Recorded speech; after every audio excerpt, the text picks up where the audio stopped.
தண்ணி எடுத்துக்கங்க. அத தோசைக்கல்ல ஊத்தி அதுக்குன்னு வழக்கமா ஒரு விளக்கமாறு வச்சிருப்பீங்கல்ல? ஆமாங்க. அத அடிப்பக்கமா திருப்பி சரிங்க.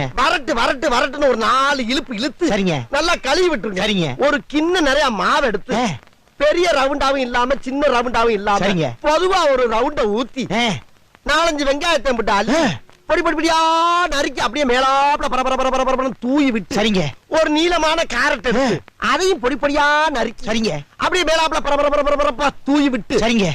ஒரு 16 கரண்டி நெய் எடுத்து சரிங்க. அதுல 6 கரண்டி நெய்ய உள் சைடு அப்படியே லேசா விளாவி விட்டு சரிங்க. 10 கரண்டி நெய்ய தோசைக்கு வெளி சைடு அப்படியே மேலாப்ல விளாவி விட்டு சரிங்க. இட்லி பொடி இருக்கு பாத்தீங்களா? அத அப்படியே அள்ளி மலை சாரல் மாதிரி அதை மேலாப்ல பரபரன்னு அப்படியே பேய விட்டு சரிங்க. பொத்துனாப்ல அப்படி ஒரு பரட்டு இப்படி ஒரு பரட்டு அப்படி பரட்டி விட்டு அப்படியே ரெட்டி கலர்ல முருக விட்டு அழகா